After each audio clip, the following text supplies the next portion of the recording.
Hello అండి, welcome back to Venus kitchen. ఈ రోజు వీడియోలో పాలకూర ఉల్లికారం కర్రీని ఎలా ప్రిపేర్ చేసుకోవాలో చూద్దామండి.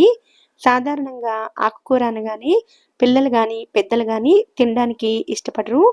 ఇలా ఒకసారి పాలకూరలోకి ఉల్లికారాన్ని వేసి పెట్టండి, అందరూ కూడా చాలా ఇష్టంగా తింటారు.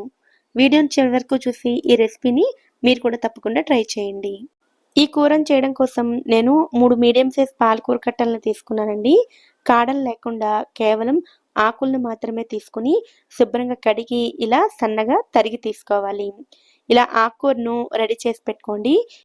ఇప్పుడు 3 మీడియం సైజ్ ఉల్లిపాయలను తీసుకుని వాటిపైన ఉండే పొట్టును తీసేసుకుని కొంచెం పెద్ద ముక్కలుగా కట్ చేసుకోవాలి. ఉల్లికారం ఎక్కువగా ఇష్టపడేవారు 4 ఉల్లిపాయలైనా తీసుకోవచ్చండి. ఇలా కొంచెం పెద్ద ముక్కలుగా కట్ చేసుకోవాలి. ఇప్పుడు ఒక మిక్సీ జార్‌ని తీసుకొని అందులోకి కట్ చేసుకున్న ఉల్లిపాయ ముక్కలను వేసుకోవాలి. వీటితో పాటుగా 10 లేదా 12 వెల్లుల్లి రెబ్బలను కూడా వేసుకోవాలి. ఈ పాలకూర ఉల్లికారంలోకి వెల్లుల్లిపాయ ఫ్లేవర్ చాలా బాగుంటుంది. స్కిప్ చేయకుండా వేసుకోండి. అలాగే 2 టేబుల్ స్పూన్ల కారాన్ని వేసుకోవాలి. రుచికి సరిపడా ఉప్పును కూడా వేసుకోవాలి. వీటన్నిటిని కూడా మరీ మెత్తగా కాకుండా కొంచెం ముక్కలు అక్కడక్కడ కనిపించేలా కోర్స్‌గా గ్రైండ్ చేసుకోవాలి.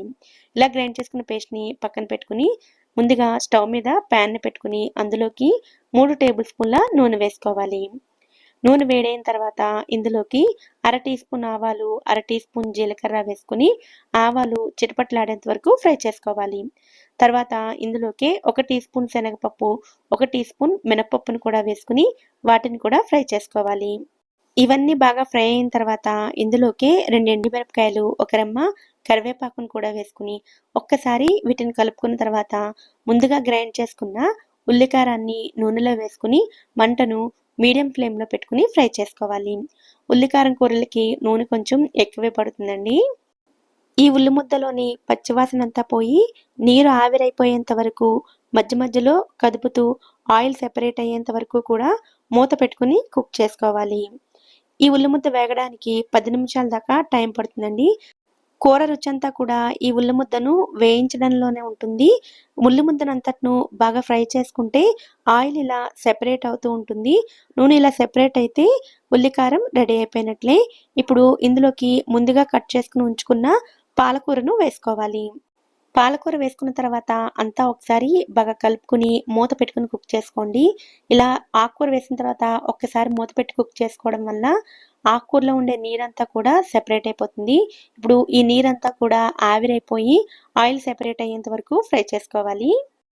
ఆకుకూర కాబట్టి చాలా తొందరగా ఉడికిపోయి 2-3 నిమిషాల్లోనే ఆయిల్ సెపరేట్ అవ్వడం స్టార్ట్ అవుతుంది. ఇప్పుడు ఇందులోకి పావు టీ స్పూన్ పసుపు, అలాగే 1 టీ స్పూన్ ధనియాల పొడిని కూడా వేసుకోవాలి. ఈ కూరలోకి ధనియాల పొడి ఫ్లేవర్ చాలా బాగుంటుంది. స్కిప్ చేయకుండా వేసుకోండి. అలాగే హాఫ్ టీ స్పూన్ జీలకర్ర పొడి కూడా వేసుకుని అంతా ఒకసారి బాగా కలుపుకుంటే పాలకూర ఉల్లికారం రెడీ అయిపోతుంది. మీరు ఇక్కడ చూడొచ్చు, మొత్తం కంప్లీట్ అయ్యేసరికి కూర నుండి ఇలా ఆయిల్ సెపరేట్ అవుతూ ఉంటుంది. ఇలా వస్తే కూర రెడీ అయిపోయినట్లేనండి. ఇలా రెడీ చేసుకున్న ఈ కూరను రైస్, రోటీ, చపాతీ ఇలా దేంట్లోకైనా సరే కాంబినేషన్ కింద తీసుకోవచ్చు.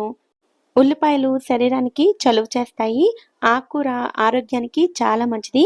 ఈ రెండిటి కాంబినేషన్‌లో చేసిన ఈ కర్రీ కూడా ఆరోగ్యానికి చాలా మంచిదండి.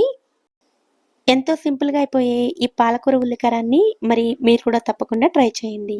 ఈ వీడియో కనుక మీకు నచ్చినట్లయితే వీడియోని లైక్ చేసి ఛానల్‌ని కూడా సబ్స్క్రైబ్ చేసుకోండి. నోటిఫికేషన్స్ మిస్ అవ్వకుండా ఉండడం కోసం పక్కనే ఉండే బెల్ ఐకాన్‌ని కూడా యాక్టివేట్ చేసుకోండి. Thank you so much for watching.